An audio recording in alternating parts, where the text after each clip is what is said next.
ओम श्री सांब शिवाय नमः। अथ षष्ठोऽध्यायः। छठा अध्याय।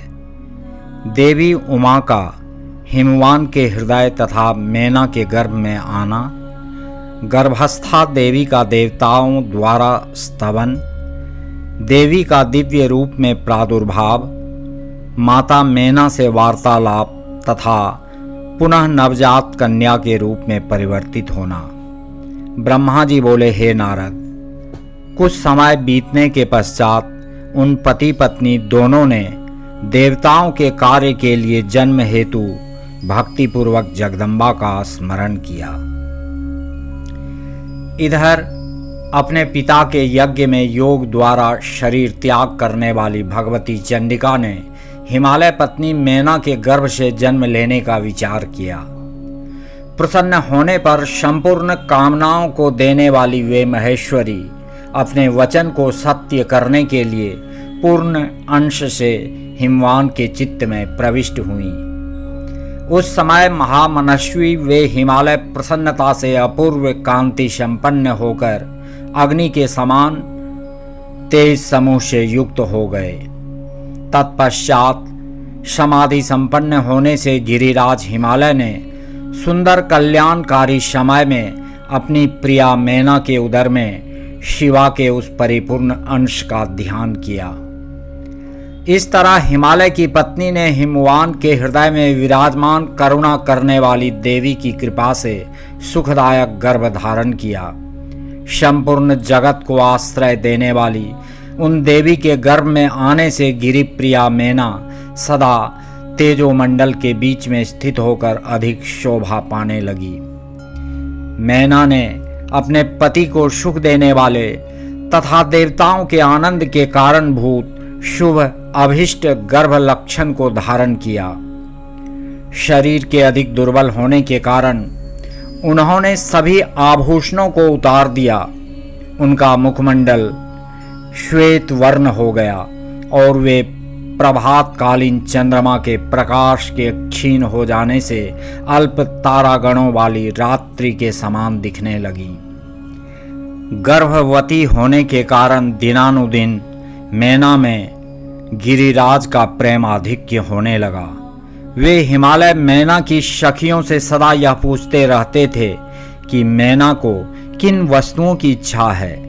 वह लज्जा के कारण अपना कुछ भी इष्ट मुझसे नहीं बताती है। कष्टप्रद गर्भ लक्षण के प्राप्त कर लेने पर वे मैना जिस वस्तु के लिए कहती थीं उसे अपने सामने गिरिराज के द्वारा उपस्थित हुआ देखती थीं, क्योंकि उनकी इच्छित कोई भी वस्तु तीनों लोकों में दुर्लभ नहीं थी। धीरे धीरे गर्भजन्य व्यथा को पार कर पुष्ट अंगों वाली वह मैना पत्तों से समन्वित बाल लता के समान शोभित होने लगी। हिमालय ने अपनी सगर्भा पत्नी को रत्न भंडार को अपने भीतर छिपाए रखने वाली पृथ्वी और अग्नि को अपने भीतर छिपाए रखने वाली शमी वृक्ष के समान समझा। महाबुद्धिमान हिमालय ने अपनी प्रिया के प्रीति योग्य अपने द्वारा अर्जित द्रव्यों के अनुसार राजसी प्रवृत्ति एवं अपने शास्त्र ज्ञान के अनुरूप संस्कार किए। उन्होंने प्रसवोन्मुखी अपनी प्रिया को वैद्यों के द्वारा निर्दिष्ट गर्भगृह में मेघमंडल से आच्छादित आकाश के समान देखा। शुभ लक्षणों वाली गर्भ में जगदम्बा को धारण करने वाली महातेज युक्त तथा सुंदर अंगों वाली प्रिया मैना को देखकर गिरिराज हिमवान बड़ी प्रसन्नता का अनुभव करने लगे। हे मुने, उस समय विष्णु आदि देवता तथा मुनिगण आकर गर्भ में स्थित शिवा की स्तुति करने लगे। देवगण बोले, हे दुर्गे, हे प्राज्ञे, हे जगदम्बे, हे महेश्वरी, हे सत्यव्रते, हे सत्यपरे, हे त्रिशत्ये, हे सत्य स्वरूपिणी, आपकी जय हो, आपकी जय हो। हे सत्यस्थे, हे सत्य सुप्रीते, हे सत्य योने, हे सत्य वक्त्रे, हे सत्य नेत्रे, हम सभी आपकी शरण में प्राप्त हुए हैं।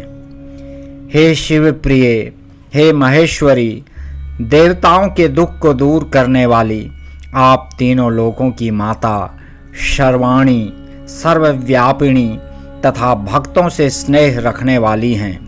हे त्रिलोकेशी, आप प्रकट होकर देवगणों के कार्य को पूर्ण करें। हे महेश्वरी, हम सभी देवगण आपकी कृपा से सनात हो जाएंगे। इस संसार के सभी सुखी मनुष्य आपके द्वारा ही उत्तम सुख प्राप्त करते हैं। आपके बिना इस त्रिलोक में कुछ भी शोभा नहीं देता। ब्रह्मा जी बोले।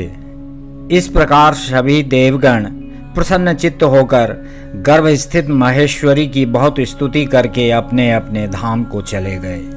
जब 9वां महीना बीत गया और 10वां भी पूरा हो चला, तब गर्भस्थित जगदम्बा महाकाली ने गर्भ से बाहर आने की इच्छा की। वह समय बड़ा सुहावना हो गया। नक्षत्र, तारे तथा ग्रह शांत हो गए, आकाश निर्मल हो गया और सभी दिशाओं में प्रकाश फैल गया। वन, ग्राम तथा सागर के सहित पृथ्वी पर नाना प्रकार के मंगल होने लगे। तालाब, नदियों एवं बावलियों में कमल खिल उठे। हे मुनीश्वर, अनेक प्रकार की सुख स्पर्शी वायु बहने लगी। सभी साधुजन आनंदित हो गए तथा दुर्जन शीघ्र ही दुखी हो गए। देवता आकाश में आकर दुंदुभियां बजाने लगे। वहां फूलों की वर्षा होने लगी तथा श्रेष्ठ गंधर्व गान करने लगे। अप्सराएं और विद्याधरों की स्त्रियां आकाश में नाचने लगीं। इस प्रकार आकाश मंडल में देवताओं आदि का महान उत्सव होने लगा। उसी अवसर पर आद्या शक्ति सती शिवा देवी मैना के सामने अपने रूप में प्रकट हुई। वे वसंत ऋतु के चैत्र मास में 9वीं तिथि को मृगशिरा नक्षत्र में आधी रात के समय चंद्रमंडल से गंगा की भांति प्रकट हुई। वे शिवा मैना के गर्भ से अपने स्वरूप से इस प्रकार प्रकट हुई जैसे समुद्र से महालक्ष्मी का आविर्भाव हुआ था। उस समय भगवती के प्रकट होने पर शंकर जी प्रसन्न हो गए और अनुकूल, गंभीर, सुगंधित तथा शुभ वायु बहने लगी। उस समय जल की वर्षा के साथ पुष्प वृष्टि होने लगी। अग्निहोत्र की शांत अग्नि प्रज्वलित हो उठी और बादल गरजने लगे। उनके प्रकट होते ही हिमालय के नगर में समस्त संपत्ति स्वतः आ गई तथा लोगों का सारा दुख दूर हो गया। उस अवसर पर विष्णु आदि समस्त देवगण सुखी होकर वहां आ गए और प्रेम से जगदम्बा का दर्शन करने लगे। वे शिवलोक में निवास करने वाली शिव प्रिया महाकाली दिव्य रूप धारिणी उन महामाया जगदम्बा की स्तुति करने लगे। देवता बोले, हे जगदम्ब, हे महादेवी, हे सर्वसिद्धि विधायिनी, आप देवताओं का कार्य पूर्ण करने वाली हैं, इसलिए हम सभी आपको सदा प्रणाम करते हैं। हे भक्त वत्सले, आप हर प्रकार से देवताओं का कल्याण करें। आपने मैना का मनोरथ पूर्ण किया है, अब शिव का भी मनोरथ पूर्ण करें। ब्रह्मा जी बोले। इस प्रकार विष्णु आदि देवता शिवा की स्तुति कर उन्हें प्रणाम करके उनकी परम गति की प्रशंसा करते हुए अपने अपने धाम को चले गए। हे नारद, नील कमल के दल के समान कांतिमयी उन श्यामा भगवती को उत्पन्न हुआ देखकर मैना परम प्रसन्न हो गईं। उस दिव्य रूप को देखकर गिरिप्रिया मैना को ज्ञान प्राप्त हो गया। वे उन्हें परमेश्वरी जानकर अत्यंत हर्षित होकर उनकी स्तुति करने लगी। मैना बोली, हे जगदम्बे, हे महेश्वरी, हे अंबिके, आपने बड़ी कृपा की, जो सुशोभित होती हुई मेरे सामने प्रकट हुई। हे शिवे, आप संपूर्ण शक्तियों में आद्या शक्ति तथा तीनों लोकों की जननी हैं। हे देवी, आप भगवान शिव को सदा ही प्रिय हैं तथा संपूर्ण देवताओं से स्तुत पराशक्ति हैं। हे महेश्वरी, आप कृपा करें और इसी रूप से मेरे ध्यान में स्थित हो जाएं और अब मेरी पुत्री के समान प्रत्यक्ष रूप धारण करें। ब्रह्मा जी बोले, हे नारद, पर्वत पत्नी उन मैना की यह बात सुनकर शिवा देवी अत्यंत प्रसन्न होकर उन गिरि प्रिया से कहने लगी। देवी बोली, हे मैने, आपने पहले तत्पर होकर मेरी बड़ी सेवा की थी। उस समय आपकी भक्ति से अत्यंत प्रसन्न होकर वर देने के लिए मैं आपके पास गई थी। वर मांगिए। मेरी इस वाणी को सुनकर आपने वह वर मांगा था। हे महादेवी, आप मेरी पुत्री हो जाएं और देवताओं का हित साधन करें। तब मैं आपको आदर पूर्वक वह वर देकर अपने धाम को चली गई।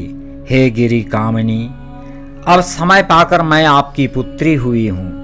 आज मैंने जो दिव्य रूप धारण किया है वह इसलिए कि आपको मेरा स्मरण हो जाए, अन्यथा मनुष्य रूप में प्रकट होने पर मेरे विषय में आप अनजान ही बनी रहती।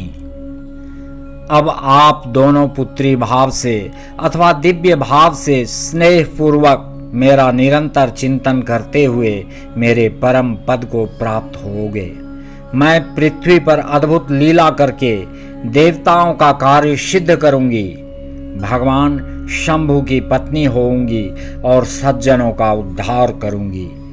ब्रह्मा जी बोले। ऐसा कहकर अंबिका शिवा मौन हो गईं और उसी क्षण माता के देखते देखते अपनी माया से प्रसन्नतापूर्वक नवजात पुत्री रूप में हो गईं।